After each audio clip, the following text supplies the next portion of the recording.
Boa tarde a todos. Declaro aberta a sexta sessão ordinária relativa ao 193º ano acadêmico.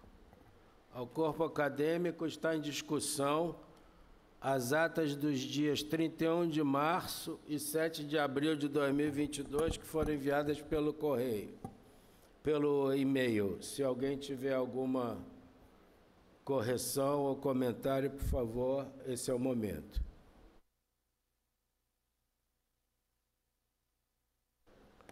Não havendo nenhuma correção, passo agora a palavra. Eu iria passar a palavra ao secretário-geral, mas não tendo nenhuma comunicação da secretaria, só queria lembrar que o nosso acadêmico Cláudio Tadeu Daniel Ribeiro recebeu uma homenagem extremamente importante no Museu do Amanhã, uma homenagem da Fiocruz, que é a medalha referente a quem tem grandes serviços prestados ao conhecimento e ao tratamento da malária. É uma das condecorações mais importantes a nível internacional. Isso nos orgulhou a todos. Eu estava fora do Rio, pedi para o acadêmico Gerson Lima me representar, e foi uma festa muito bonita. Então, parabéns, querido Cláudio Ribeiro. Abro agora a palavra à comunicação dos acadêmicos, primeiro aqui na bancada, quem está presente, acadêmico Rossano Fiorelli, com a palavra.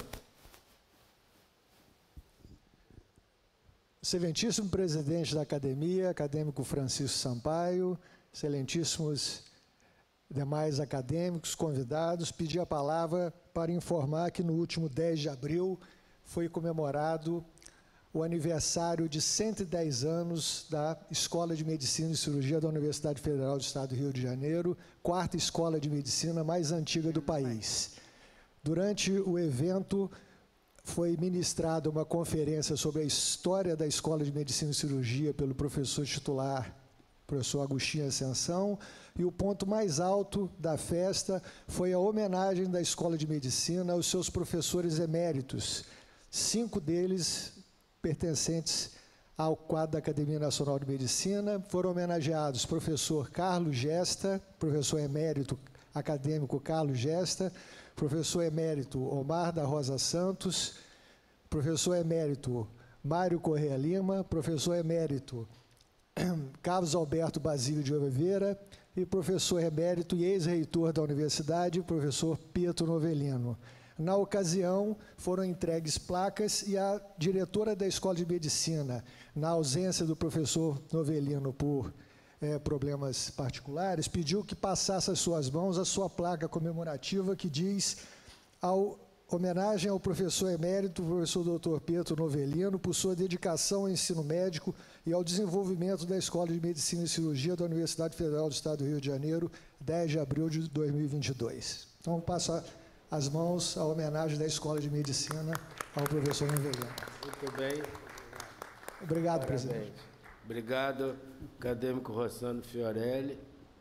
Passo a palavra agora ao próprio homenageado, acadêmico Pietro Novelino. Excelentíssimo senhor presidente da nossa querida academia, acadêmico Francisco Sampaio, ilustres acadêmicos, Walterzinho e Cláudio Tadeu Ribeiro, que estão aqui ao meu lado esquerdo e direito, mas dentro do coração. Senhora acadêmica Eliette Busquelá, senhores acadêmicos, minhas senhoras e meus senhores, senhores convidados. Realmente, eu não pude comparecer a essa solenidade de aniversário da Escola de Medicina e Cirurgia, porque tive que ir a Juiz de Fora, onde mora meu irmão, para resolver um problema de família e de saúde. Mas eu tinha estado junto com os outros professores eméritos para gravar um vídeo e que evidentemente estará lá. E essa homenagem que o acadêmico Rossano Fiorelli teve a bondade de me trazer, mandado pelo diretor da Escola de Medicina e Cirurgia e pelo diretor do Hospital Universitário Gafreguini, muito me envaidece e muito me comove. E agora só poderia dizer que só isso se espera, né, quando reconhecem o que a gente fez.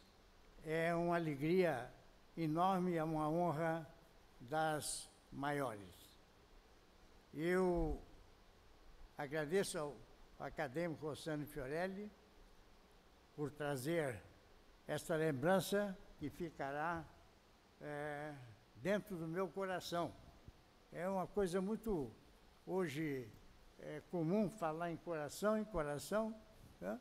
Mas, evidentemente, o Milton Meyer está aí e qualquer coisa ele se encarrega de socorrer. Eu queria também comunicar o falecimento da senhora Margarida Nemes Manta. Ela já tinha uma idade avançada. Ela morava no Lido, na esquina com a Avenida Atlântica.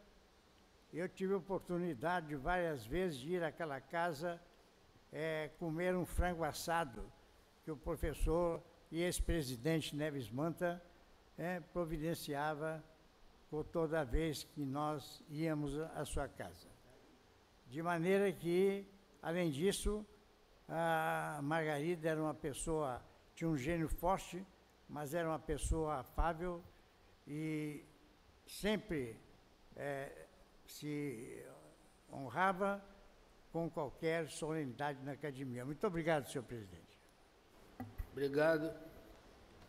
Acadêmico Pedro Novelino. Passo a palavra ao acadêmico Walterzinho. Se algum acadêmico que está no remoto quiser fazer uso da palavra, por favor, levanta a mão eletrônica. Acadêmicozinho com a palavra. Excelentíssimo senhor presidente da Academia Nacional de Medicina, queridas confreiras e queridos confrades, eu, na realidade, vou doar um livro aqui à Academia, cujo autor é Jorge Amado, mas que escapa um pouco daquela temática afro-baiana do Jorge Amado. Soberba, enfim. Esse aqui chama-se Farda, Fardão e Camisola de Dormir. É um livro que conta as peripécias de dois candidatos à Academia Brasileira de Letras e o que eles fizeram de certo e de errado. Então, ele transforma isso num romance. Como eu falei, não tem nada do lado afro-baiano da história. E eu acho que é importante, é muito engraçado esse livro. É como concorrer à Academia de Letras, digamos assim. Muito obrigado. Acadêmico Walterzinho. Já estou até interessado em dar uma lida aqui, deve ser engraçado. Não falam o nome dos candidatos, não? É fictício. Ah, tá bom. Mas pode servir de aprendizado até para a Academia de Medicina, né? Muito obrigado. Algum acadêmico em sistema remoto quer fazer uso da palavra? Cláudia está vendo alguém? Eu não estou vendo mais ninguém. Se nenhum acadêmico mais quer fazer uso da palavra, vamos dar, então, prosseguimento ao nosso simpósio sobre sono e saúde humana, organizados pelos queridos acadêmicos Cláudio Tadeu Daniel Ribeiro e acadêmico Walterzinho, que estão aqui compondo a mesa da presidência dos trabalhos. Convido agora o professor Márcio Nerrabi, do Instituto Fernandes Figueira, da Fiocruz, que vai nos falar sobre telinhas e sono. Quem vai apresentar? Walterzinho, então apresenta, por favor, nosso convidado. Então, Márcio Nerrabi é pediatra infectologista pediátrico e mestre em saúde da criança e da mulher. Médico da rotina da enfermaria de pediatria, supervisor do programa de residência em pediatria do Fernandes Figueira, da Fiocruz. Enfim, o Márcio foi convidado para apresentar esse tema, telinhas e sono, que é um tema muito atual, e para oftalmologistas e também para, enfim, pais e pediatras. Márcio, por favor, presidente, eu passo a palavra. Com a palavra, então, professor Márcio Nerhab, para fazer sua apresentação em 15 minutos. Boa noite a todos, é uma honra estar presente aqui na frente de tantos professores queridos e ilustres da UFRJ, que foi minha casa durante 6 anos. Excelentíssimo presidente da academia, professor Walterzinho, acadêmicos. Vamos falar de um tema, vou compartilhar a tela aqui.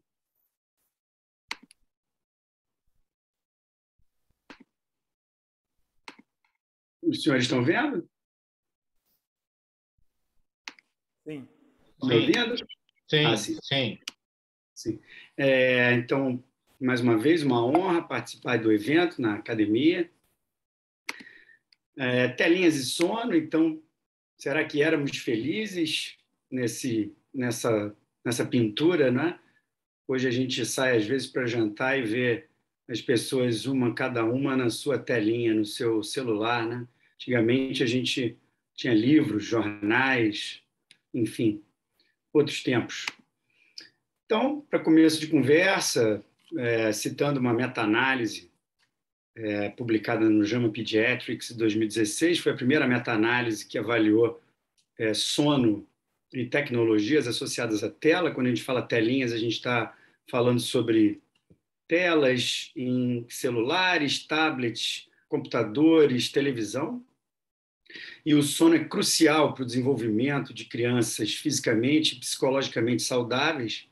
E o distúrbio do sono na infância é conhecido por levar a consequências adversas para a saúde física e mental de crianças e adultos. Os resultados prejudiciais à saúde de curto e médio prazo incluem alimentação ruim, comportamento sedativo, obesidade, imunidade reduzida, crescimento reduzido, problemas de saúde mental, como depressão, às vezes tendências suicidas, e abuso de substâncias psicoativas. A quantidade e a qualidade inadequada do sono são um problema de saúde pública, com uma série de resultados prejudiciais à saúde. Telefones celulares e tablets tornaram-se uma peça onipresente na vida das crianças e adolescentes e podem afetar a duração e a qualidade do sono. Nessa meta-análise de 20 estudos que foram incluídos, envolvendo mais de 120 mil crianças, onde mais da metade eram do sexo masculino, houve uma associação forte e consistente entre o uso da mídia para dormir e a quantidade inadequada do sono, má qualidade do sono, sonolência diurna excessiva.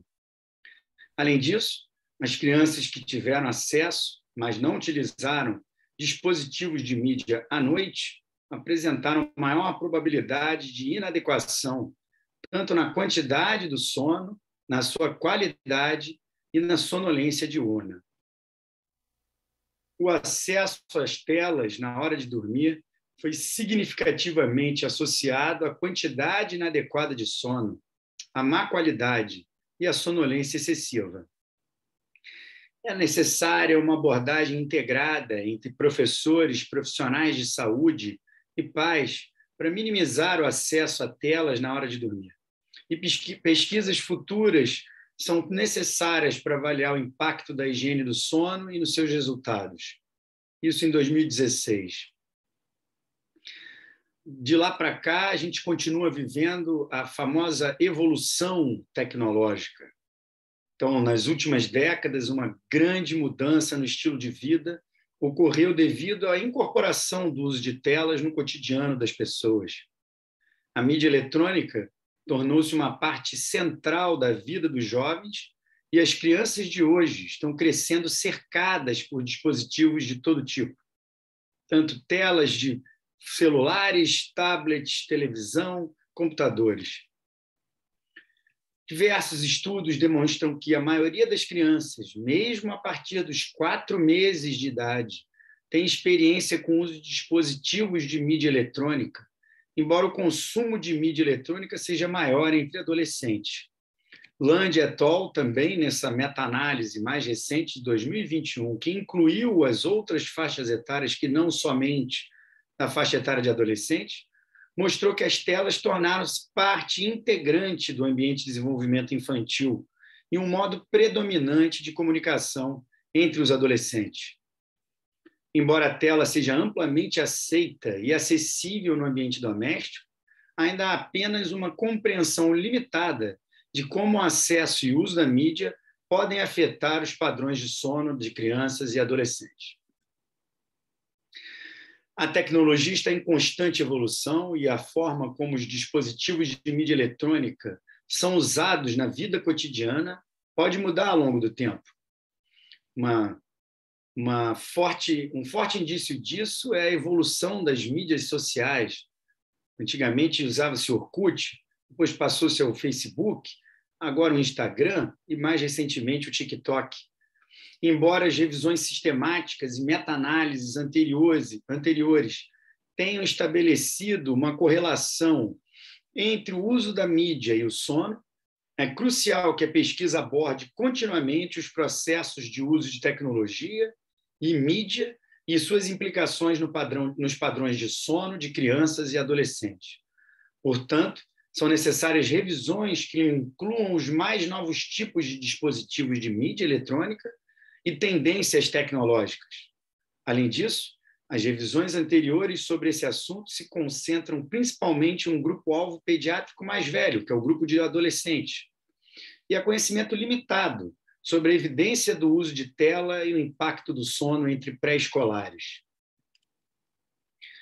Para as crianças mais novas, os pré-escolares, assistir televisão e usar tablet foram associados a dificuldades em adormecer e menor duração do sono. Além disso, o uso mais pesado da televisão foi associado ao aumento da soneca diurna, o que sugere uma pior consolidação do sono e padrões de sono menos maduros. Não houve evidência ou evidência significativa, foi insuficiente para uma associação dos videogames, do telefone celular, dos computadores e a presença de um dispositivo de mídia eletrônica no quarto com resultados de sono ruins entre crianças de 0 a 5 anos. Então, no nível político, informações e mais conscientização pública podem ser promovidas sobre o potencial impacto negativo da mídia eletrônica no sono das crianças, se usada em excesso e imediatamente antes da hora de dormir. Em geral, isso pode incluir uma conscientização renovada e promoção da higiene do sono adequada, mas também mais atenção aos potenciais efeitos adversos do aumento aparentemente inevitável do uso de mídia eletrônica na vida cotidiana. No nível da prática, os profissionais e cuidadores de crianças e adolescentes devem ter uma maior conscientização sobre o sono e incentivar rotinas na hora de dormir, incluindo atividades calmantes, sem o uso de mídia eletrônica, e remover todo tipo de computadores, televisores, aparelhos de celular e tablets do quarto daquela criança que vai dormir. Dada a forte atração da mídia eletrônica na maioria das crianças, eu diria dos adultos e adolescentes também, e por que não dos vovós e das vovós, as intervenções devem incluir medidas estruturais para orientar os hábitos de mídia eletrônica das crianças e medidas individuais focadas em, por exemplo, informações sobre o impacto potencial desses dispositivos e como desenvolver hábitos saudáveis de mídia.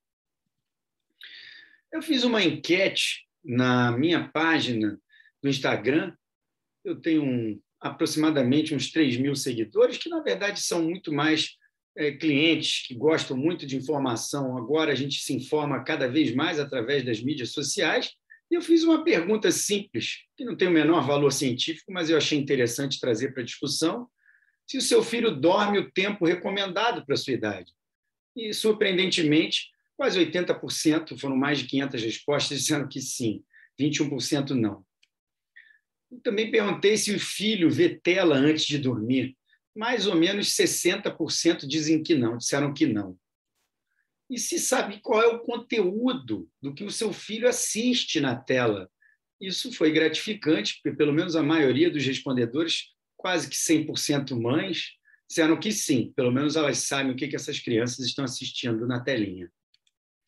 Também fiz uma pergunta que eu achei muito interessante, aberta, né? O que você faz para reduzir o tempo de tela à noite do seu filho? O que os pais fazem? E aí fiquei surpreso com as respostas. Algumas disseram: rotina de sono, aviso com antecedência e reforço dos combinados, a Smart TV e eu acredito que o Mac. Outra disse: lemos ou desenhamos. Outra disse: leitura em voz alta. Outra: simplesmente não deixo. Tela aqui tem horário de uso durante o dia. Outra: mando. E pior que ele obedece. Devo ser assustadora. Outra: escolhemos um livro para lermos juntos. Outra: não deixo que as crianças mexam em tela à noite. Outra: vixe, resulta numa dissertação. Imagino eu que dissertação seria essa. Coloco desenho ou filme, ou nada. Desligo a tela, subo com ele, apago todas as luzes, ligo uma luz só para o livro, conto a história e ele dorme. Está tudo errado por aqui, disse outra. Desandou de repente. Outra: livro, história contada, dever de casa. A outra simplesmente disse que guarda o gadget. Outra: gritaria, desliga o Wi-Fi, desculpa o termo chulo, na academia, porrada. Ela riu depois disso. Obviamente que ela não bate na criança, foi uma brincadeira. Desenhos e leitura, disse outra. O outro disse simplesmente que tira o celular delas.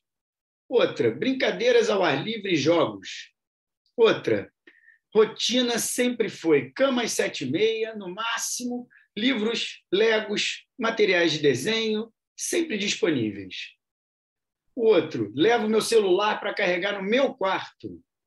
E, por fim, fui eu que escrevi, que é o que eu faço aqui na minha casa com meus 3 filhos, eu exijo um horário limite para o fim da tela.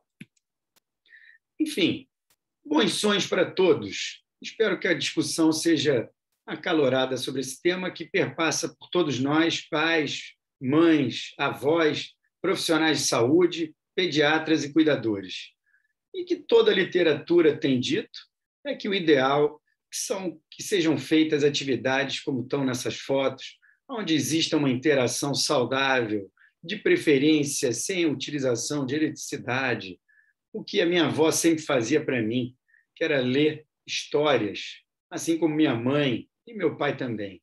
Minha mãe sempre foi mais de contar histórias de livros e meu pai sempre foi mais de inventar histórias, e aqui em casa não é diferente. Então, essa que foi o recado, espero que esteja contente os senhores excelentíssimos acadêmicos. Obrigado, professor Nerhab, pela sua apresentação. Convido agora o acadêmico Cláudio Ribeiro para apresentar a nossa próxima palestrante. Nós vamos receber agora a professora Natália Bezerra Mota para falar sobre mapeamento computacional das emoções nos sonhos.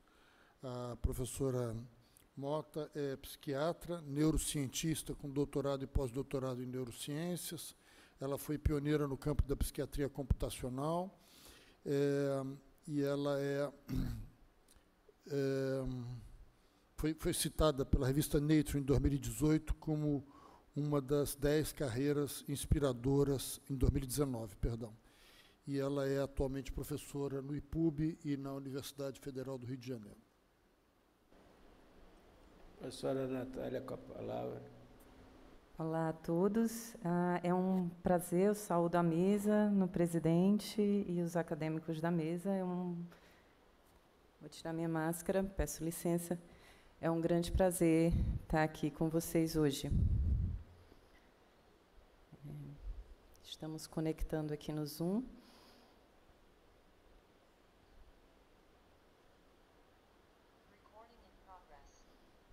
Okay. Vou agora pedir licença para compartilhar minha tela com vocês. Eu preciso da habilitação para compartilhar. Já foi? Ainda não.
Hoje eu vou falar para vocês...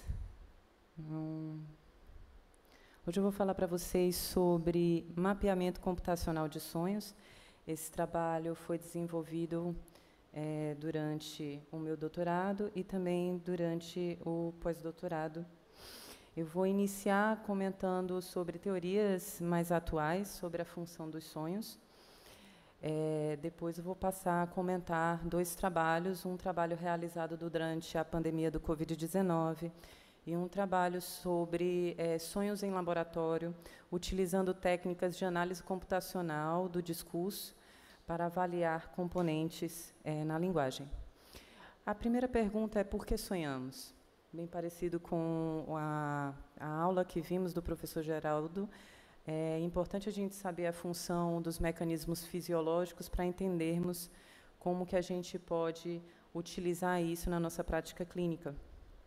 Atualmente, a gente vê surgirem 2 teorias bastante interessantes. Uma é regulação emocional, do professor Tore Nielsen, em que entende o processo fisiológico do sonho como um processo natural do organismo humano de lidar com as memórias adquiridas diariamente.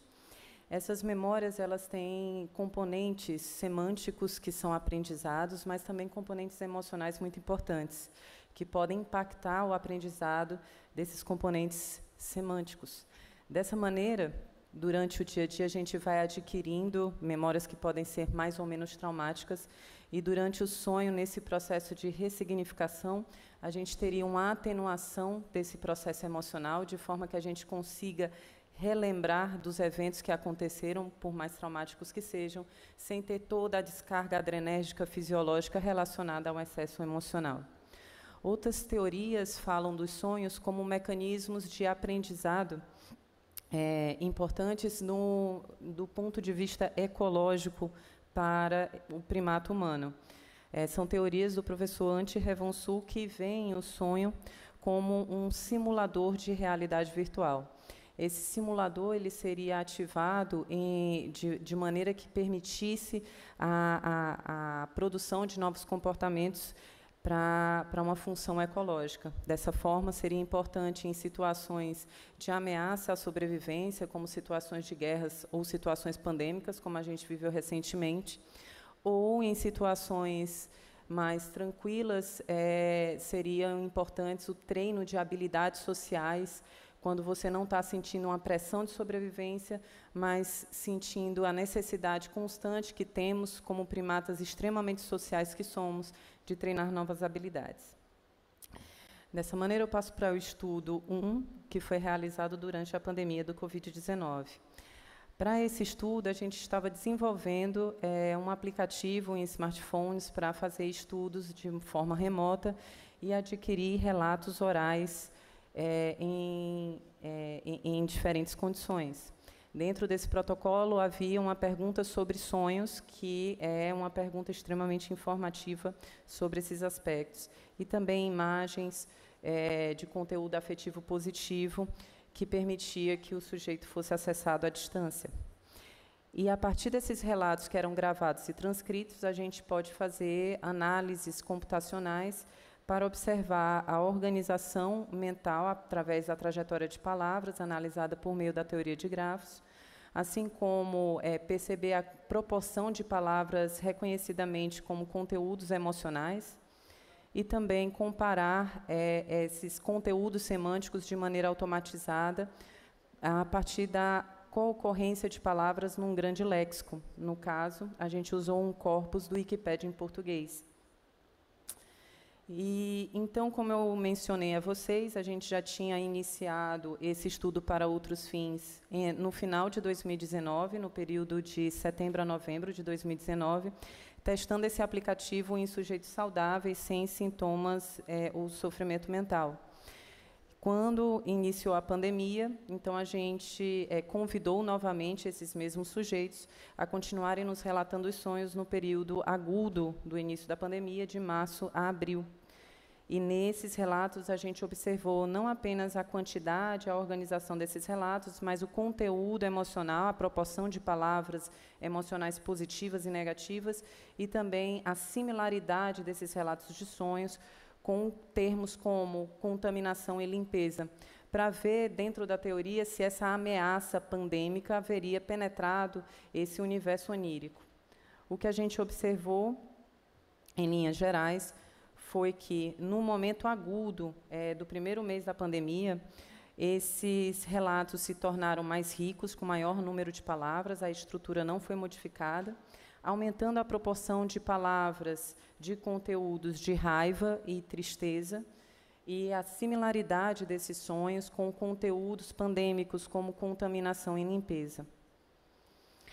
Aplicamos, ao final de um mês de segmento dos participantes, uma escala para medir a severidade de sofrimento mental, e o que a gente observou foi uma correlação positiva dessas peculiaridades dos sonhos oníricas com aumento ou aparecimento, o surgimento de sintomas de sofrimento mental, principalmente relacionados ao isolamento social. Quanto maior a dificuldade, os participantes perceberam e sentiram de manter suas relações sociais saudáveis, mas eles estavam, por exemplo, sonhando com conteúdos similares à limpeza ou contaminação. Ao final de um mês de segmento, foi também testado, foi também solicitado aos participantes que aferissem sobre essa oportunidade de observar esse universo onírico, e foi percebido positivamente. Como segundo estudo, os sonhos, será que os sonhos realmente estão relacionados a esses conteúdos emocionais, e como que a gente poderia estudar mecanisticamente isso do ponto de vista eletrofisiológico em laboratório? Os desafios são enormes de trabalhar com um objeto onírico para estudos em laboratório, principalmente porque, se a gente for pela pergunta, será que o conteúdo do cotidiano penetra nessa memória onírica que a gente percebe? Controlar esses vários conteúdos que a gente tem no dia a dia seria bastante desafiador. Da mesma forma que controlar o afeto, o impacto afetivo de cada um desses eventos, e a subjetividade das avaliações quando a gente conta com avaliadores externos. Para isso, a gente adotou um controle, colocando para os participantes em laboratório, em polissonografia, uma amostra de imagens de conteúdo afetivo, assim como a gente aproveitou eventos repetitivos no momento do início do sono, no estado hipnagógico. E, para evitar a subjetividade nas avaliações, a gente adotou técnicas computacionais com similaridades semânticas. E foi tudo feito em laboratório, com registro eletrofisiológico e de condutância da pele e de frequência cardíaca. Então, eu peço a todos para observarem essa imagem por alguns segundos. Acredito que ela já vai aparecer aqui na tela. Um pouquinho defasado o tempo. Observem essa imagem. Agora, por favor, fechem os olhos. E prestem atenção no que vocês visualizam de olhos fechados. Podem abrir. Esse era o experimento. Quem, por favor, viu uma imagem de tubarão, ou um azul, ou água, né? A ideia do experimento era essa.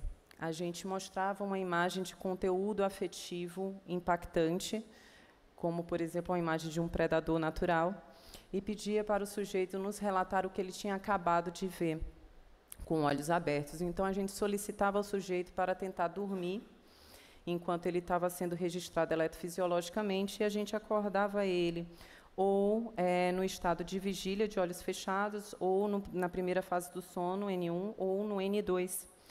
E a gente repetia 36 vezes esses trials para ter uma variabilidade desses relatos oníricos.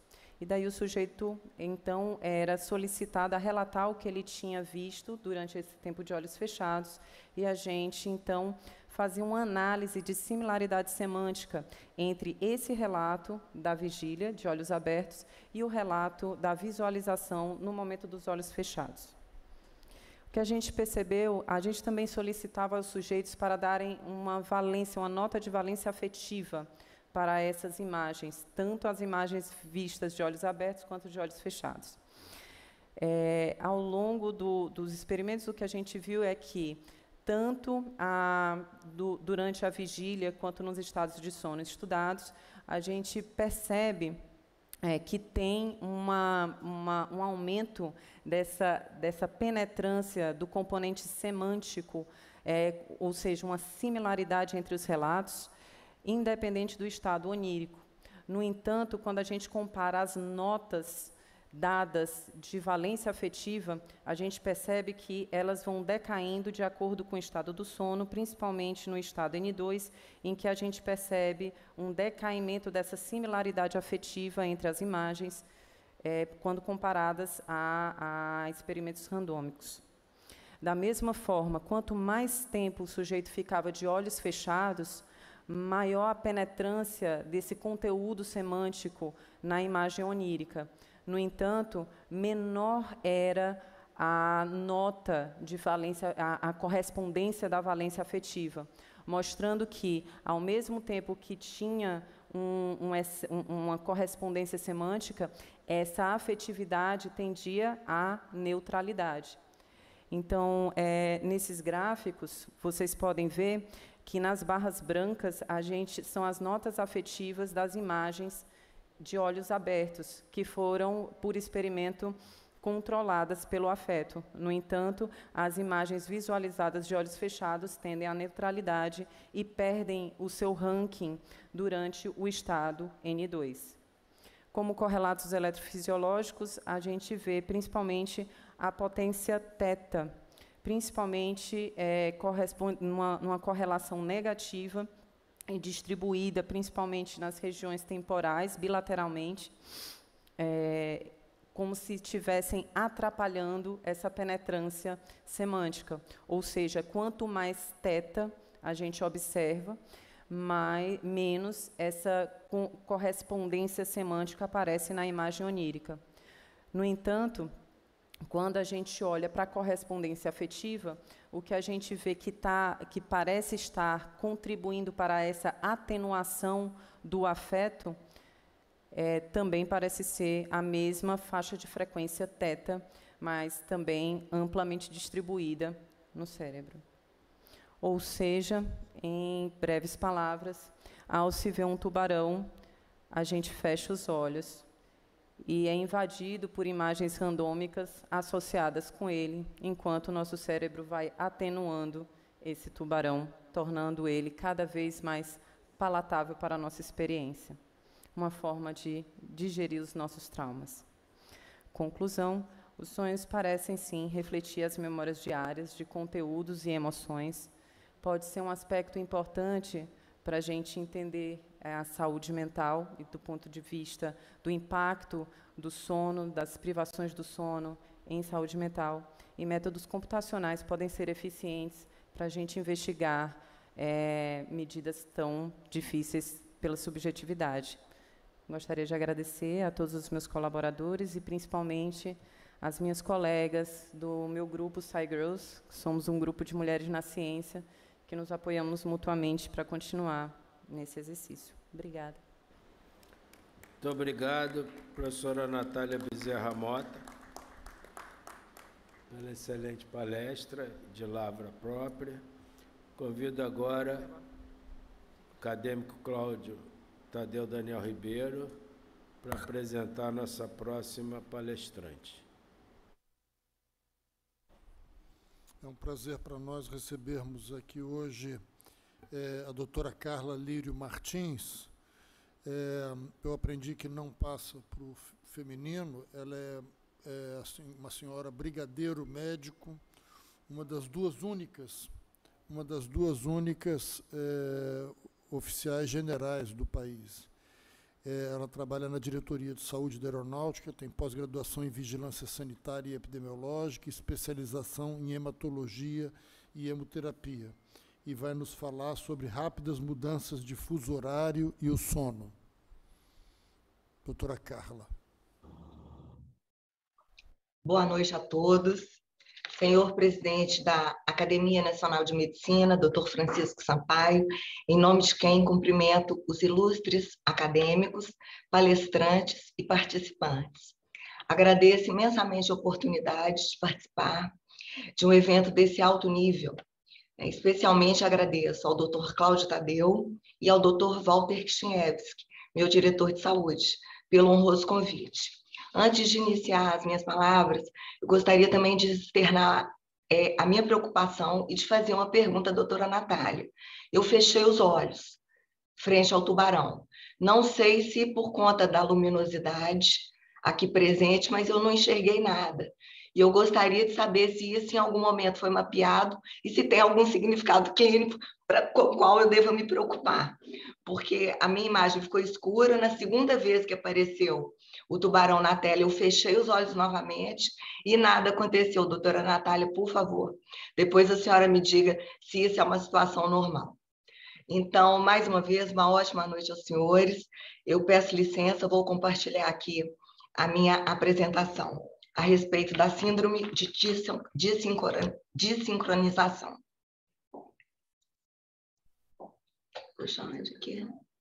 Essa ou essa?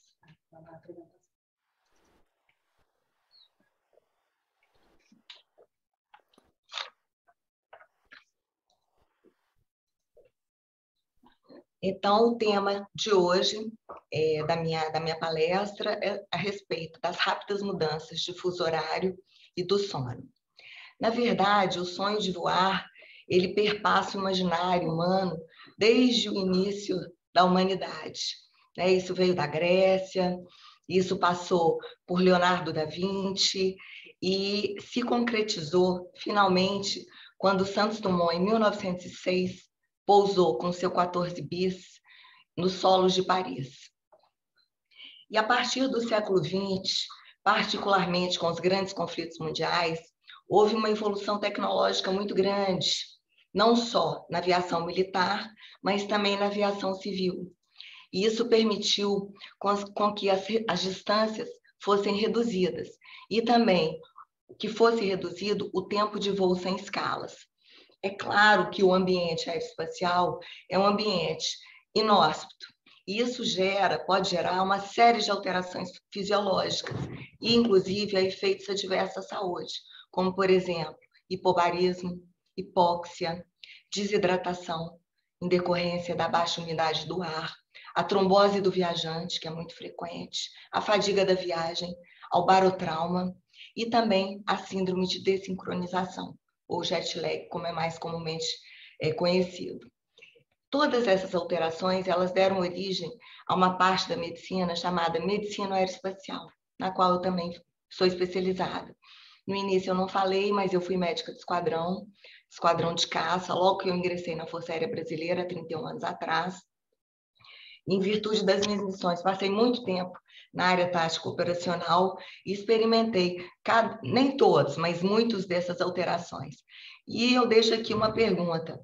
Quem de nós, da área da saúde, em uma das nossas viagens, já não ouviu um chamado de um comissário de bordo perguntando se havia algum doutor a bordo, em virtude de alguma situação, alguma ocorrência de saúde durante uma viagem?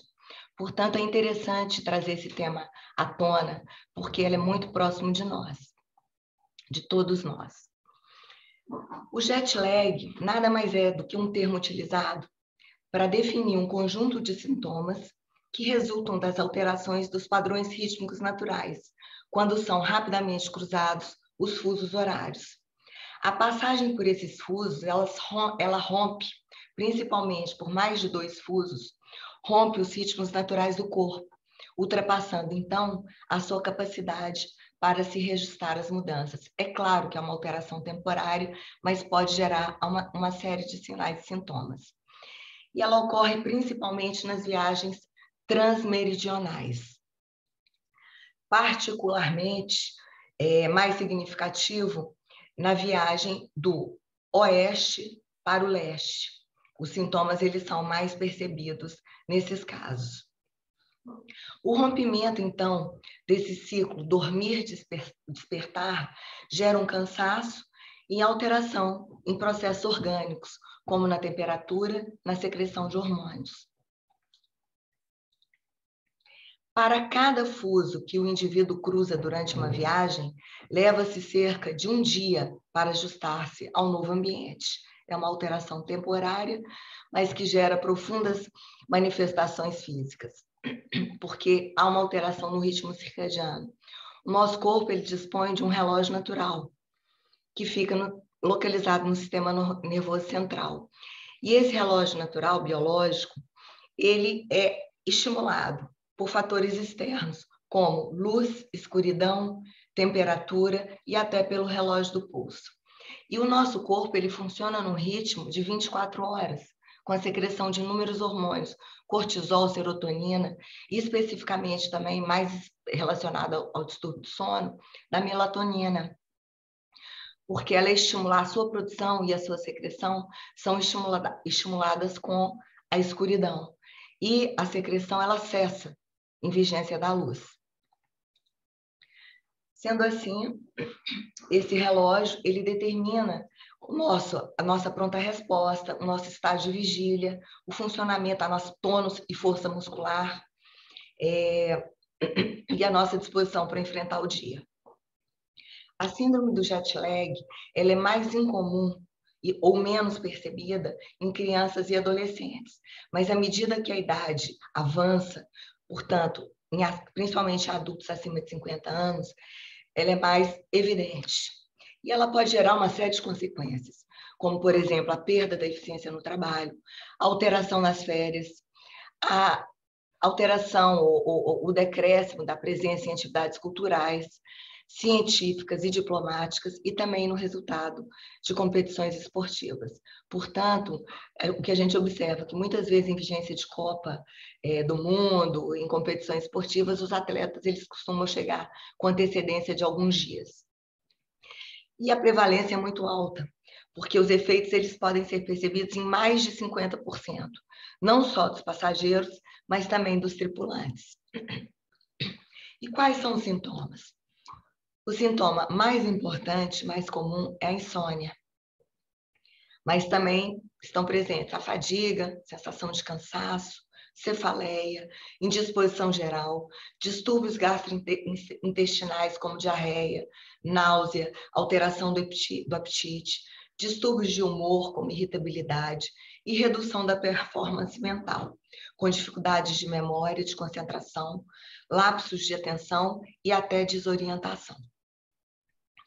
Não há um teste específico diagnóstico. O diagnóstico ele se fundamenta na história clínica e na presença de sintomas, que podem variar de uma gama de intensidade, mas que geralmente não duram mais de 2 semanas. No caso de uma duração superior a esse período, outros fatores devem ser investigados. Então, como eu já disse, o jet lag ele normalmente se resolve por si mesmo. E não há necessidade nem de acompanhamento, nem de intervenção médica na maioria dos casos.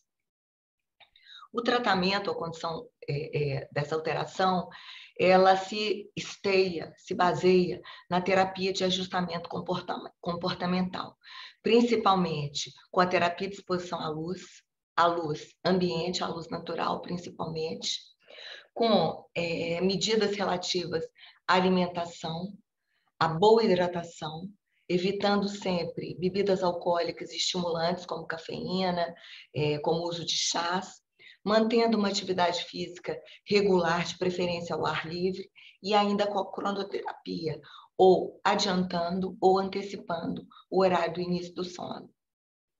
A terapia medicamentosa ela pode ser usada com controle médico em alguns casos, dando preferência principalmente a doses de meia-vida curta e que não deixam efeito rebote, como o Zolpidem, mas também com a melatonina, que apesar de ainda ser considerado um suplemento alimentar pode ter boa resposta clínica. E o mote, o mais importante, se fundamenta na prevenção do jet lag. Então, as pessoas devem, de uma maneira geral, preferir voos diurnos e não dormir durante o dia, para que o sono venha durante a noite, porque os voos diurnos eles geram menos fadiga e menos privação do sono. Uma boa dica também pode ser reorganizar o horário de casa em torno de 5 a 7 dias antes da data da viagem. Então, adaptando o horário do sono e também o horário das refeições de uma maneira mais próxima àquela do destino. Procurar elevar a temperatura basal do corpo, obter um período máximo de sono, ou seja, descansar, adotar o horário local ao chegar ao destino, evitar o uso de bebidas estimulantes, manter uma boa hidratação, aceitar que o desempenho físico e mental estará reduzido ao chegar ao novo fuso e evitar compromissos, reuniões de negócios ou conferências nas primeiras 24 horas após o voo. São medidas simples, mas que podem dar uma grande ajuda a cada um de nós. Porque, afinal, se viajar é preciso, é também necessário cuidar da saúde. Um bem precioso demais para ficar oscilando entre fusos. São essas as minhas palavras. Muito obrigada. Muito obrigado, brigadeiro médico, doutora Carla Lírio Martins, pela excelente apresentação, objetiva, didática, de grande valia para nós todos que viajamos tanto, né, para congressos e passeios. E também falou, depois queria que a senhora comentasse, dos efeitos do álcool durante o voo. Então, além da desidratação, algumas vezes a gente lê que se tomar 2 doses de uísque durante um voo, por exemplo, está correspondendo a tomar 4 ou 5 se estiver em terra. Gostaria que a senhora comentasse se isso é verdade e se a gente fizer uso de vinho ou uísque no voo e hidratar bastante, se faz uma compensação ou não. Eu gostaria que a senhora respondesse essa pergunta e depois eu vou passar aos nossos comentadores. Obrigado. Eu posso responder. Eu acredito que uma dose de vinho não faça mal a ninguém. Que seja pelo contrário, muito benéfico, tem os efeitos do resveratrol. E, por exemplo, eu não uso refrigerante, não tomo há mais de 15 anos. Então, eu sempre recomendo uma dose de vinho nas refeições. Mas acompanhado da mesma medida em água ou ainda mais a reposição de água, porque o voo, a umidade do ar é muito baixa. Então, dentro de uma aeronave, ela fica em torno de 13 graus de umidade relativa do ar, favorecendo a desidratação. Pelo fato de um passageiro permanecer sentado durante muito tempo, a gente já naturalmente tende a não ingerir muita água. Então, por isso, esse fato de que 2 doses de uísque durante o voo não equivalem a 2 doses de uísque ou de vinho em terra. Então, eu estou de acordo, acho que deve evitar, mas no caso de beber um vinho, que seja também feita a ingestão de água no dobro da medida daquele vinho. São essas as orientações. É o que eu recomendo aos meus pacientes também e faço uso da mesma coisa. Eu acho que os aviões também, não sei, hoje em dia me parece que eles tem menos, a umidade está um pouco melhor. Eu me lembro dos voos do DC-10, era um negócio de louco, a gente chegava praticamente totalmente ressecado, e ainda com a gravidade que ainda se permitia voar. Eu voei muitas vezes voos internacionais quando se permitia fumar. Isso, gente, iam fumando no avião. E eu me lembro de uma classe executiva, um negócio surreal da Ibéria, em que o lado esquerdo não fumava e o lado direito podia fumar. Então, praticamente, não tinha sentido. Então, acho que a diminuição do fumo, quer dizer, a abolição do fumo ajudou. Mas eu queria que a senhora comentasse se realmente os aviões têm hoje uma melhor umidade. Porque eu me lembro bem do DC-10. Quando voava de DC-10 era uma coisa horrível. Eram um dos aviões que ressecavam. A umidade ela é baixa. Normalmente a temperatura também é baixa. né, tende a ter mais frio dentro da aeronave, por isso eu falei até do aumento da temperatura. Eu aconselhava uma pashmina ou um casaco leve. Ainda é muito mais seco. Eu faço um paralelo assim, quando eu chego em Brasília, normalmente eu sinto muito a baixa umidade de ar. À noite, muitas vezes eu acordo para beber água, eu tenho que deixar uma toalha molhada no quarto, porque eu sinto muito a secura do ar. Até porque a gente mora no Rio, e o Rio é uma cidade mais úmida, mas o ambiente do interior da aeronave tem uma baixa umidade do ar. Então, favorece a desidratação, somado ao fato que a gente, aliás, está sentado há muito tempo, normalmente já evita ingerir muita água para evitar muitas idas ao banheiro também. Inconscientemente já há essa restrição. Muito obrigado. Convido agora para os comentários o acadêmico Antônio Egídio Nardi, que eu estou vendo que está ali à distância. Por favor, querido acadêmico Antônio Egídio, com a palavra. Boa noite. Boa noite a todos. Excelentíssimo presidente da Academia Nacional de Medicina, acadêmico Francisco Sampaio. Quero cumprimentar também o excelentíssimo presidente Pietro Novellino, que vejo à mesa, senhores, senhoras acadêmicas. Quero cumprimentar em especial o acadêmico Cláudio Tadeu Daniel Ribeiro e o acadêmico Walter Zin pela organização desse belíssimo simpósio sobre sono e saúde humana.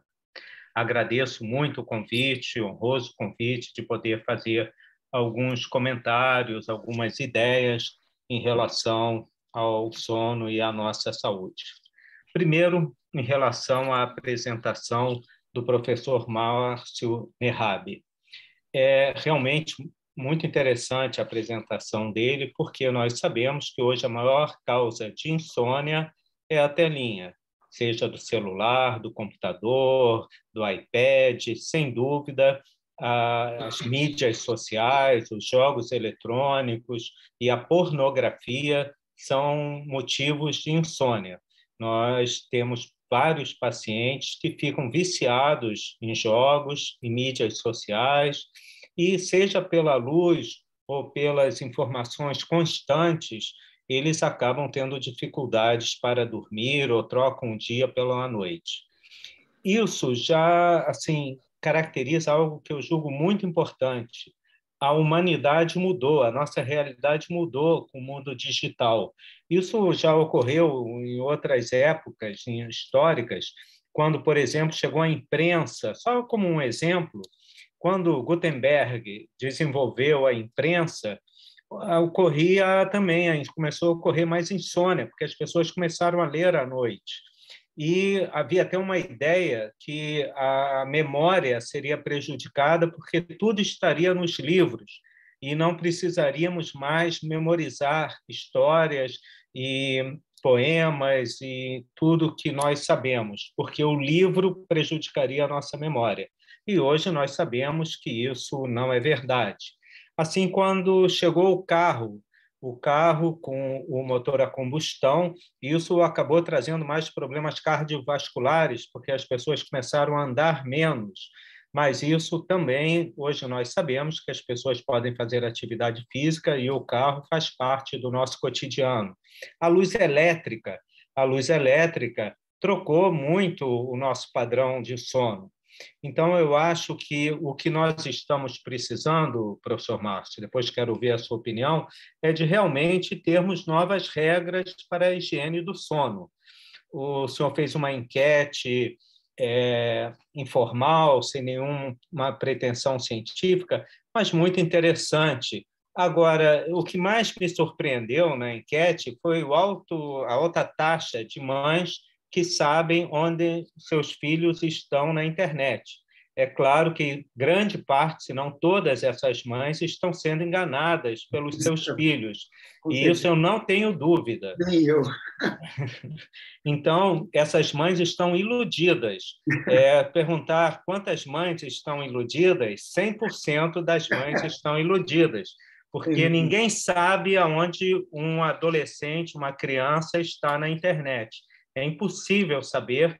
As crianças e adolescentes são muito mais inteligentes e hábeis do que nós. e podem facilmente mudar a tela, a história da computação e etc. Então, educação em saúde e essa higiene do sono em relação à mudança do mundo é muito importante. E na vossa enquete também tem a questão da idade.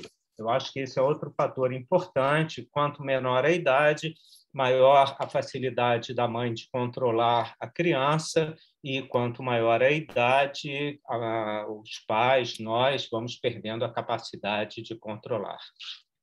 Quanto à apresentação da professora Natália Mota, em primeiro lugar, quer dizer que é uma honra tê-la aqui na academia, Natália, muito bom ver a sua apresentação, excelente o seu trabalho. E, em relação aos sonhos, os sonhos sempre nos encantaram, né? A nós, humanidade, desde o Antigo Egito, 1000 histórias sobre o conteúdo dos sonhos. O livro que me marcou muito no meu estudo como psiquiatra foi A Interpretação dos Sonhos, do Sigmund Freud, professor Eustáquio Portela. Muitas vezes foi seminários sobre esse livro. Esse livro hoje tem mais de 120 anos, então é um livro que nos marcou muito. E como Freud e vários outros pesquisadores do sonho nos demonstrou, o sonho, na realidade, é parte da nossa saúde mental. Quem não sonha não tem saúde mental. O sonho, ele sempre nos encantou porque ele representa um momento de total ausência de repressão social, um momento de total liberdade. A gente consegue sonhar as maiores bobagens do mundo e acorda, vê que aquilo tudo não é verdade, para o bem ou para o mal. Então, o sonho é algo muito importante. Esse jogo, como já foi citado aqui pela doutora Carla Martins, do tubarão, eu fechei os olhos e tudo, e aquela imagem do tubarão é belíssima, porque primeiro eu adoro o mar, depois eu adoro a cor azul. Não é à toa que a grande maioria das minhas camisas são azuis. E também acho que encontrar um tubarão é uma coisa tão rara que é muito mais fácil alguém morrer mordido por um porco do que por tubarão. A chance de alguém na humanidade morrer mordido por um porco é 100 vezes maior do que ser mordido por um tubarão. E ninguém se preocupa com os porcos, né? Então, talvez alguma outra imagem mais dramática para um maior número de pessoas pudesse ajudar mais nesse seu estudo de imaginação, desejos reprimidos. Agora, eu concordo com Vossa Senhoria que a pandemia influenciou nos sonhos, porque a pandemia aumentou a nossa ansiedade, a nossa de todos, né? Nós ficamos muito preocupados em morrermos ou termos uma doença grave, muito preocupados que entes queridos tivessem doenças graves ou viessem a falecer. Então, sem dúvida, o aumento da ansiedade durante a pandemia afetou nossos sonhos. E isso, Vossa Senhoria apresentou muito bem, e eu acho que é um fator importante que deve ser melhor divulgado. A nossa saúde mental, não estou falando só de doença mental, a saúde mental foi muito afetada pela pandemia e os sonhos refletiram isso. Quanto à apresentação da doutora Carla Lírio Martins, primeiro eu quero dizer à doutora Carla que eu sou genro de um brigadeiro do ar do Esquadrão de Caça. Claro que ele é de outra geração de Vossa Senhoria, ele já está na reserva há muito tempo, mas continua pilotando aviões até hoje.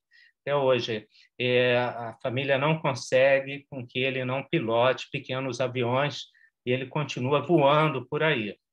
Mas, então, eu fico muito honrado e feliz em vê-la aqui e falar um pouco disso que o nosso excelentíssimo presidente mencionou, que todos temos jet lag, né? Todos nós viajamos para cá e para lá.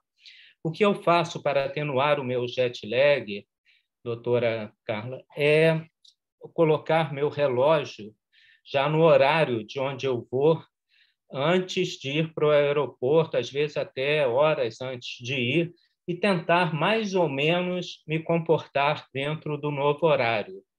Claro que isso depende para onde eu vou, de quantas horas serão esse jet lag, mas isso funciona relativamente bem. Tentar começar a me adaptar ao horário antes de sair de casa, quando eu começo a me preparar para viajar. E isso facilita bastante. Acho que o voo diurno, como Vossa Senhoria também mencionou, ajuda muito, porque o voo diurno eu acabo vendo filmes, lendo, comendo, e não durmo e venho dormir em casa, ou vou dormir no hotel. Isso faz com que também o jet lag seja bastante atenuado. O que chamou a atenção que a senhora valorizou o Zolpidem ou as substâncias Z. Essas substâncias têm muitos efeitos colaterais. Eu me preocupo muito se o piloto do meu avião resolve tomar um desses hipnóticos Z, porque ele pode ter um quadro alucinatório, um quadro de distúrbio do comportamento por uma substância Z, como nós vemos aí no cotidiano, até de sonambulismo, e realmente é uma preocupação. Eu tenho vontade, sempre que viajo de avião, perguntar ao piloto se ele vai tomar algum hipnótico. Por favor, não faça isso. Agora, a melatonina, realmente, para o jet lag, ela tem seu benefício, mas o uso crônico desse hormônio não traz benefícios ao sono de uma pessoa. E o uso crônico é muito pouco estudado da melatonina, ela é considerada um complemento alimentar, e isso é um crime à humanidade, né? Entre vários outros que essa história do complemento alimentar acaba trazendo. E o benzodiazepínico, que Vossa Senhoria botou no slide, mas não mencionou, apesar de ser um grupo muito seguro, muito eficaz para o relaxamento, também não é um grupo onde os hipnóticos benzodiazepínicos sejam seguros em um voo. Talvez a pessoa já no hotel, já em casa, precisando, às vezes, um jet lag de 12 até 13 horas, existe jet lag, a pessoa possa necessitar de um benzodiazepínico. Mas, durante um voo, eu não aconselho. E, aproveitando a pergunta, a dúvida do excelentíssimo presidente em relação ao álcool, eu desaconselho beber em voo. A desidratação é muito importante. Eu aconselho beber água, excelentíssimo presidente, e também doutora Carla. Bebam água, deixem o vinho para quando vocês chegarem em casa, chegarem no hotel, no restaurante, porque o risco de trombose é enorme. A desidratação durante um voo é enorme. Então, bebam água durante o voo e, quando chegarem em casa, quando chegarem no hotel, podem tomar seu vinho, seu uísque e aproveitar. Mas, uma vez, eu quero agradecer essa oportunidade de compartilhar com os queridos acadêmicos, acadêmicas, com vocês que apresentaram belíssimas discussões, com o excelentíssimo presidente. Muito obrigado por essa oportunidade, acadêmico Cláudio Tadeu e acadêmico Walterzinho. Obrigado, acadêmico Nardi, por seu overview, quase outro simpósio e bastante profundo. Eu estou mais com a nossa brigadeiro médica. Eu acho que se hidratar bem, às vezes você vai de classe executiva, sempre que a gente pode, né? Aí vem um bom vinho, primeiro um champanhezinho para relaxar. Quer dizer, não dá para ser assim tão rigoroso. Se eu conseguir beber só água, eu acho ótimo, mas eu tomo um pouquinho de vinho, mas é fundamental hidratar, realmente. E nossa brigadeiro Carla Martins falou exatamente o que a gente faz. É um copo de vinho para 2 ou 3 de água e vamos em frente, diluindo, e chega bem. O voo diurno, realmente eu estava comentando aqui com o meu querido confrade e Patrício, Walterzinho, que tem um voo que faz Porto Rio, saindo do Porto ao 12h30, e chegando no Rio com a diferença de fuso, é um voo de 9h30, a gente praticamente não sente nada, né? Eu venho também vendo filme, aí no diurno eu não bebo nada. E você chega aqui, pega o carro no aeroporto, vai para casa, dorme, no outro dia você está zerado. É o melhor voo que existe. Agora, para ida, voo diurno é difícil, eu pelo menos não consigo. Na volta diurno, sim. Então, acho que esse aspecto do voo diurno ou noturno faz diferença. Para o oeste-oeste, eu nunca tinha pensado. Na realidade, eu nem sei direito o que é este-oeste, eu sempre me confundo. Mas também não quero saber para onde eu estou indo, se é este ou oeste. Mas a história do Nardi de mexer no relógio, eu acho muito bom. E a nossa brigadeiro Carla Martins falou que realmente 5 a 7 dias a gente começar a ir trocando um pouco o horário das refeições. Eu também boto meu relógio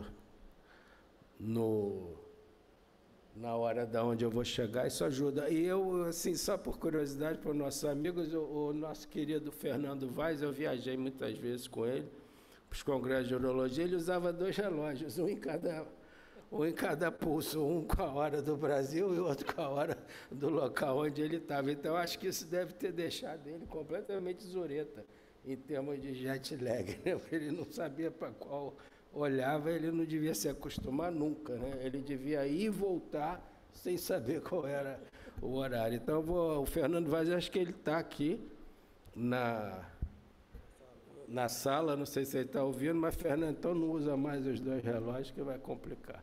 Convido agora nosso querido acadêmico Maurício Magalhães Costa, que também teve uma experiência, além de ser um grande viajante, né, programador de viagens, até dito pelo Valdo Moura Brasil, que ele tem uma empresa de turismo só para os amigos, né? Ele também trabalhou em aviação. Então, Maurício, você está indicado aqui para nos falar os seus truques.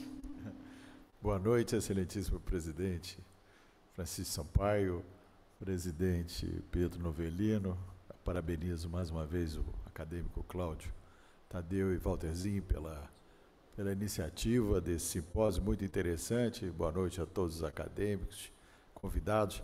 Como o presidente falou, eu tive a oportunidade de trabalhar durante muitos anos na Varig, então eu também estive muito próximo dessa questão da medicina de aviação e aprendi muito. Talvez isso tenha me ajudado nessa carreira agora de agente de turismo dos amigos. Os conhecimentos de medicina de aviação seguramente, inclusive, faz parte do planejamento das viagens, orientações quanto a se adaptar melhor e evitar desincronização, como foi dito aí pela Brigadeiro. Bom, o que eu queria chamar aspecto é enfatizar algumas coisas que eu aprendi e realmente ligado na pediatria, que o meu querido Márcio Rapp está aqui falando, não só em relação ao sono, mas sabe, uma parte importante é na alimentação das crianças no voo.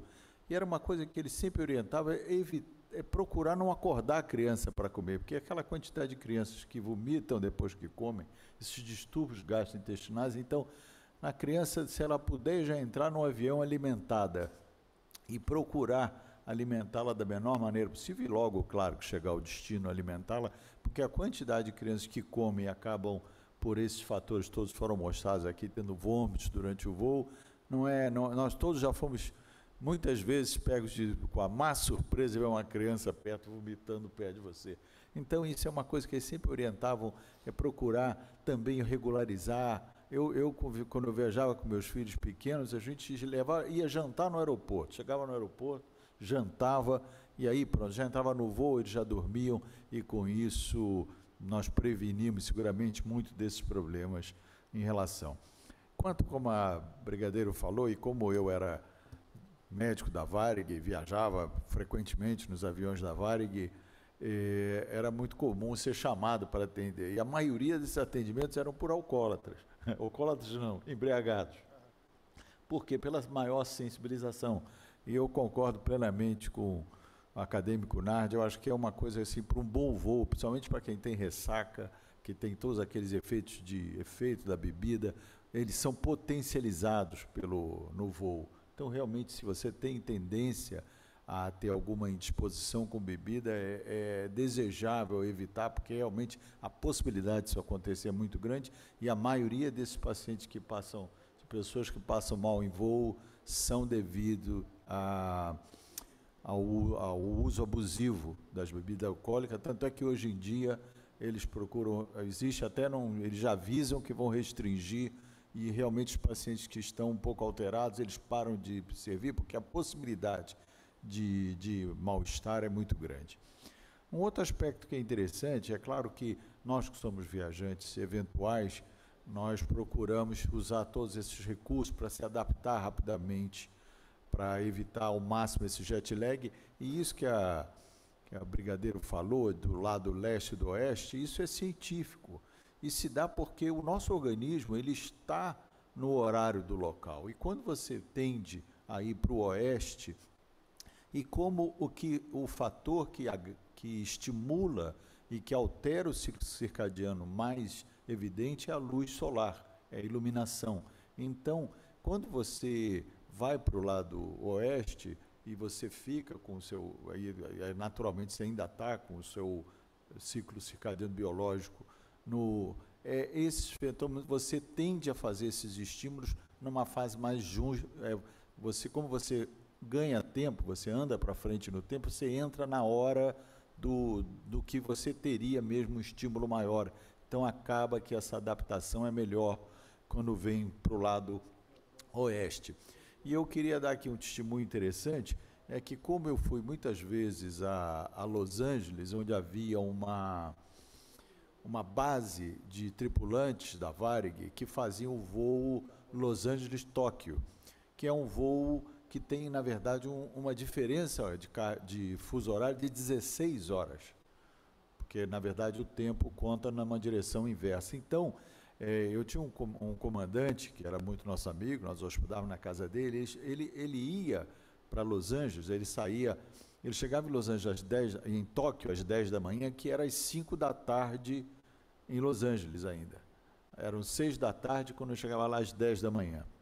Então, ele ficava no horário de Los Angeles, porque como ele ia voltar 3 dias depois para Los Angeles, se ele tentasse se adaptar, era um desastre.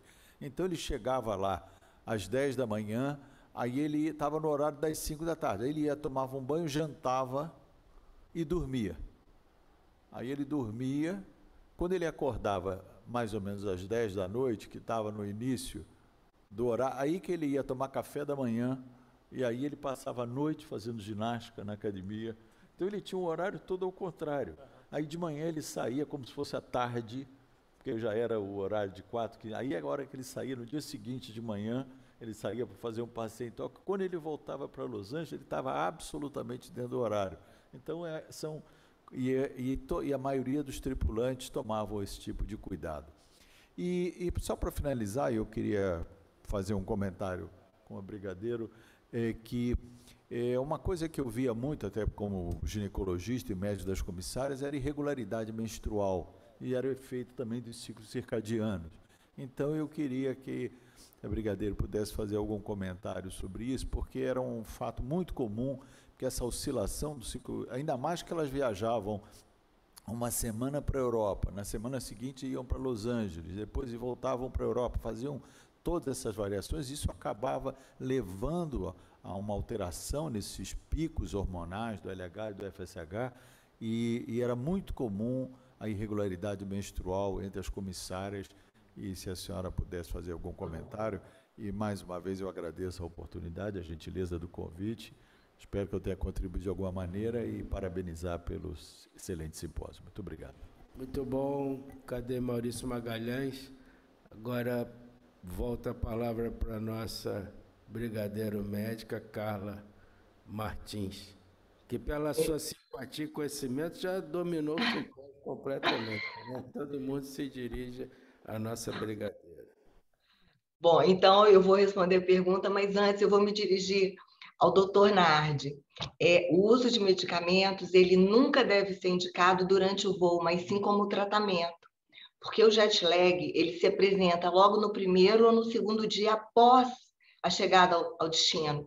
Aí sim, em raríssimos casos, pode estar indicado o uso de medicamentos, mas isso são raros os casos. Agora, durante o voo, nunca. De jeito nenhum. Se um piloto fizer uso de um hipnótico, alguma medicação dessa natureza, ele tem que ser tirado do voo, porque está contraindicado. Então, nós estamos alinhados aí nesse pensamento. É só no tratamento da alteração estabelecida em raros casos, porque o jet lag é temporário, é transitório e se resolve por si só, na grande maioria dos casos. Em relação às alterações de ciclo menstrual, elas são muito frequentes. Inclusive, existem casos de amenorreia, a mulher para de menstruar, e até de infertilidade ou dificuldade para engravidar, mas é decorrência da escolha. Muitas optam por fazer uso contínuo de medicação anticoncepcional, já para interromper o período menstrual. Então, é fato. É fato, e tem que ser lidado de acordo com o interesse da mulher também, porque acontece muito, sim, é muito frequente. Obrigado. Em relação ao vinho, a gente também pacificou, durante o voo, só uma taça, para 2, e agora eu já aumento para 3 de água, e outras ainda de água no decorrer dessa viagem. E sim, estamos de acordo que após a adaptação no local, no restaurante ou na chegada do hotel, aí sim, aí a gente está pacificado. Então, eu prefiro tomar 6 copos d'água e 2 de vinho, né? Também continua na mesma proporção. Mas agora eu vou contar uma história aqui que eu comentei com o Walterzinho. Tem um acadêmico que está online que praticava isso, e um outro colega, são urologistas, e no início, já há alguns anos, a gente não conseguia quase nunca viajar de classe executiva. E nós íamos muito para os congressos americanos e europeus, e nós usávamos a classe executiva química, que é um colar cervical, para o pescoço não cair, tomava um Coltrax. E aí a gente dormia, bebia também, comia, dormia no avião, acordava bem. Então era a classe executiva química, a gente dormia 9, 10 horas bem. E aí nós íamos 2, 3 urologistas com isso. Depois fomos ficando mais velhos, fomos tendo condição de viajar na classe executiva tradicional e aí não precisava mais. Mas era uma boa saída. E não é brincadeira, é verdade. Mas da Varig tinha passagem à vontade, não, e ainda eu ia sempre de primeira classe, e ainda mesmo o comandante dando todas as mordomias. Agora, algum acadêmico aqui na plenária, acadêmico Oswaldo Moura Brasil, também um viajante extenso.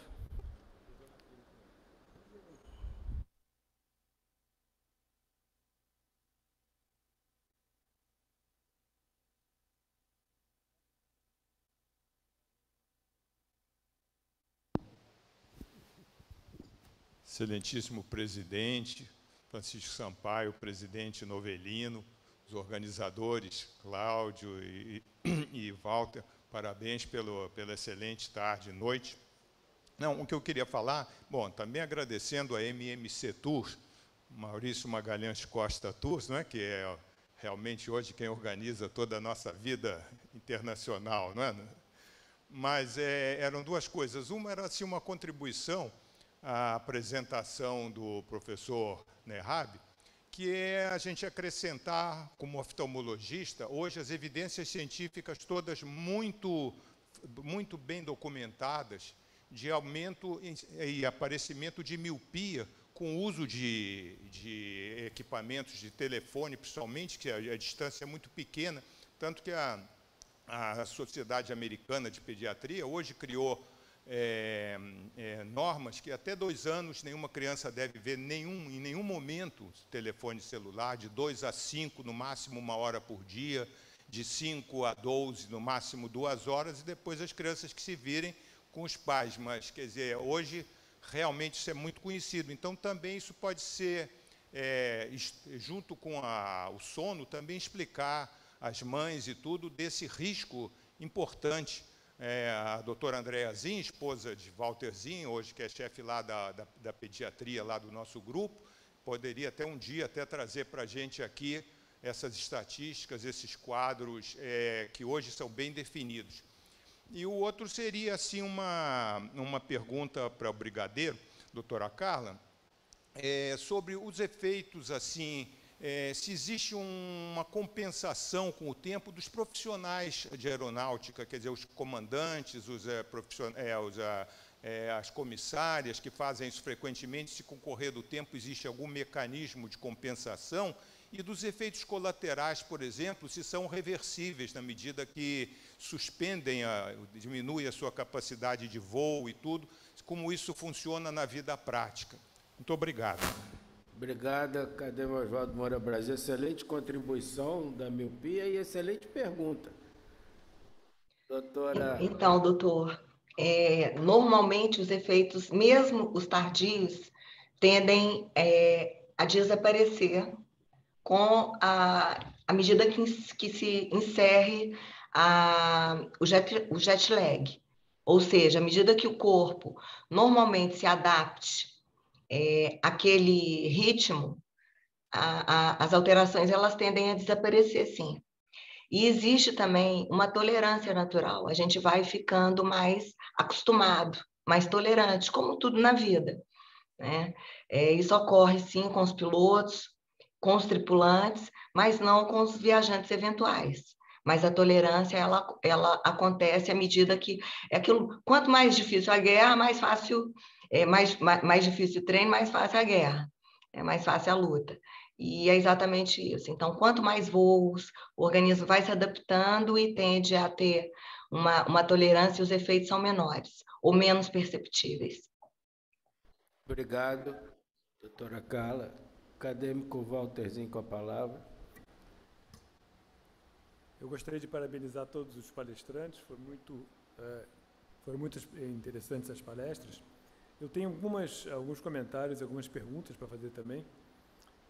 Um comentário é que, atualmente, os celulares e outras telinhas, eles têm a possibilidade de trocar da luz azul para a luz mais vermelha, né?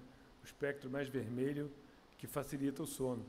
Então, se nós atentarmos para isso, isso pode facilitar a indução do sono, pelo menos ruim, o efeito da telinha, né, nas crianças.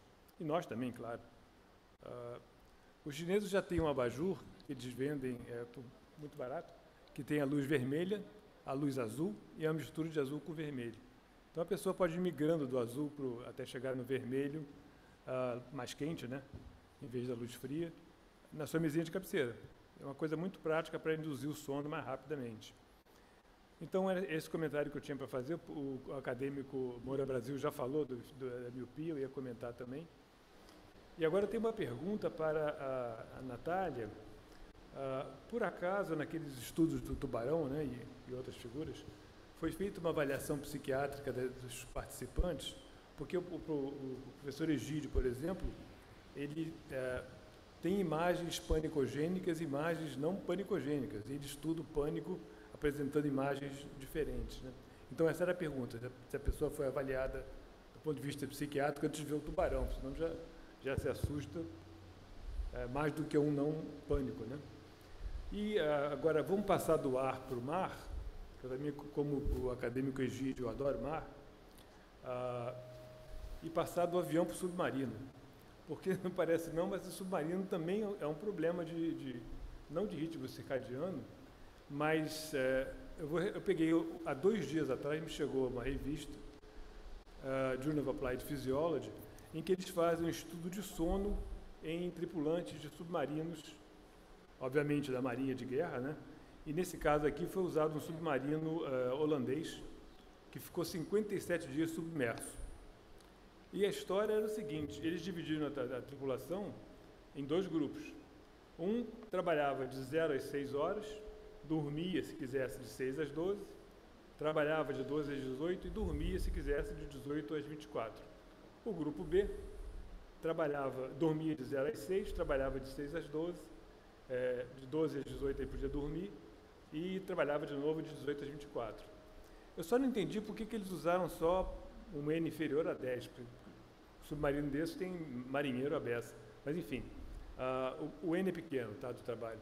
Mas é interessante que eles mostram que, como as pessoas trabalham em ritmos diferentes, a melatonina não se altera nesses marinheiros no final de 57 dias, enquanto que o cortisol, sim, se adapta ao horário de trabalho de cada grupo, né? O grupo que dorme no horário A e o grupo que dorme no horário B. Então, não só na aviação, mas também tem problemas de adaptação ao tempo, né, submerso, não é tudo igual, não tem a luz igual, nada muda. E o sujeito tem que dormir, ele tem um horário de trabalho e depois ele tem o horário que ele pode dormir. Então é muito interessante esse trabalho aqui. Minha única crítica é que o N é muito pequeno, mas nos marinheiros submersos também já aparece essa história de sono com um ciclo de trabalho. Se a doutora Brigadeiro quiser comentar alguma coisa, mas aí a outra arma é completamente diferente, mas, enfim, está envolvido também o ciclo trabalho-sono nos submarinistas de longa duração. Eram esses meus comentários. Muito obrigado, senhor presidente. Obrigado, acadêmico Walterzinho.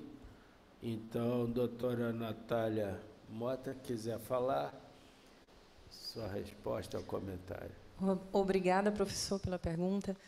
Vou aproveitar para responder também a pergunta da Brigadeiro Carla. Não tem problema nenhum. Vários participantes não visualizam rapidamente. Esse foi um teste que eu fiz com vocês, mas, na verdade, a gente espera uma latência maior para a ocorrência de uma imagética com olhos fechados. Então, se não visualizou, está tudo bem. É muito comum também as pessoas não lembrarem dos sonhos. Algo que foi muito rápido para a gente falar desse experimento. Foram mais de 1000 eventos oníricos em laboratório. As imagens eram balanceadas, eram imagens ou as próprias imagens do banco IAPS, que é um banco internacional que já foi testado por culturas diferentes e validaram essas imagens como positivas, negativas ou neutras. E a gente utilizou, se não utilizava as próprias imagens, utilizava conteúdos semelhantes a essas imagens.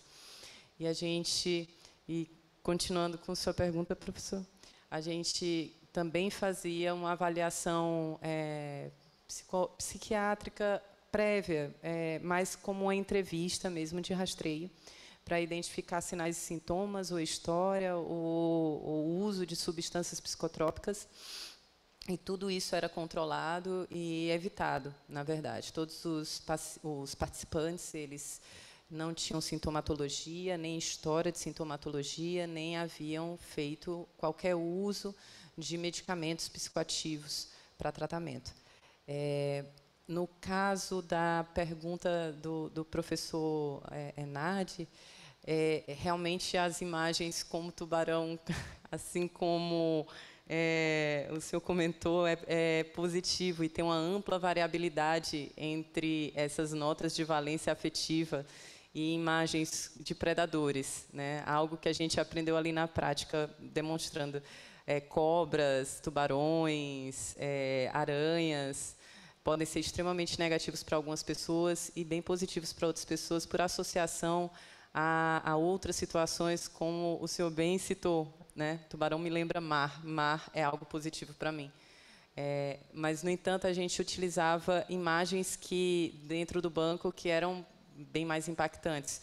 Eu só não faço isso em palestras para não tornar uma experiência desagradável assistir a minha palestra e depois vocês associarem a um evento negativo com o meu rosto. Tá? Então, mas eram imagens bastante fortes também, como corpos em decomposição, cenas de decapitação, situações que são bem estressantes. Enfim, eu acredito que eu contemplei. Obrigado, Natália. Obrigado. Doutora Natália. Doutora Carla. Brigadeiro Carla, quer fazer mais algum comentário? 2 comentários. Primeiro, agradecer a doutora Natália, já estou bem mais tranquila, porque eu achei a imagem linda, realmente. A foto estava linda, concordo com o azul e com a beleza da imagem. E, doutor, em relação ao estudo com o submarino, eu achei muito interessante, só corrobora aquilo que a gente já falou aqui anteriormente, que o organismo ele tem uma capacidade adaptativa que é surpreendente. O cortisol é um dos principais hormônios, né, que a gente secreta, e geralmente pela manhã, quando dá aquele pico da tensão, da disposição. E com o estudo dessa natureza, eu entendi que o N é bastante pequeno, a gente não tem assim, como extrapolar para outras conclusões, mas o trabalho em turnos, a gente como médico também trabalha muito em turno, porque tem um plantão noturno, eles no submarino trabalham em turnos, e o organismo passou a se adaptar a esses turnos ao longo de 57 dias. Em relação ao jet lag, imagina o senhor ficar submerso, emergir em poucas situações, sem condição de claro e escuro, como a gente tem aqui no nosso ambiente terrestre. Quer dizer, outros fatores devem ser intervenientes também aí para essas alterações. Basicamente é isso que eu teria para comentar. Novamente, obrigado, doutora Carla, pela participação. Acadêmico Cláudio Ribeiro quer falar umas palavras finais antes de eu encerrar. Muito obrigado, senhor presidente. Eu queria, em primeiro lugar, agradecer muitíssimo aos palestrantes que aceitaram o nosso convite, os professores Lilian, Geraldo, Márcio, Natália e Carla. Foi muito grande prazer para nós, os comentaristas também, os acadêmicos Sérgio Novis, Antônio Nardi e Maurício Costa. Eu tenho uma pergunta que eu queria fazer ainda no final a brigadeiro Carla, e que, de certa forma, é inspirado por perguntas que já foram feitas, tanto no que diz respeito ao pessoal de bordo, quanto ao experimento contado pelo Walterzinho do submarino. E a minha curiosidade é se a gente conhece a fisiologia hormonal, pelo menos para esses mais diretamente associados ao sono, que são cortisol, melatonina, nas populações que vivem nessas áreas que justamente estão expostas a 6 meses de sol e 6 meses de noite, né? Eu não sei se existem informações disponíveis, brigadeira Carlo. Brigadeira Carla, brigadeiro Carla, desculpa. Doutor, eu acredito que existam, mas eu não tenho conhecimento sobre esses estudos. O conhecimento que eu tenho é conhecimento genérico de que, por exemplo, em locais onde predomina o frio, onde tem menos sol, as pessoas têm mais tendência a transtornos psiquiátricos no sentido de depressão, de tristeza, de aumento de taxa de suicídio, mas eu desconheço por exemplo, se tem uma correlação com a serotonina ou com algum outro tipo de hormônio, ou até com a própria secreção do cortisol, e da melatonina também. Eu não sei responder para o senhor. Obrigado, brigadeiro. Muito obrigado, brigadeiro Carla. Agradeço a todos os nossos palestrantes, agradeço ao acadêmico Cláudio Ribeiro, acadêmico Walterzinho, nossos queridos confrades aqui presentes, nossa assistência remota. Acho que foi uma tarde bastante produtiva, bastante tranquila e agradável, e que colaborou muito para todos nos vários tópicos sobre sono. Então, novamente, agradecendo, eu dou a sessão por encerrada. Boa noite a todos.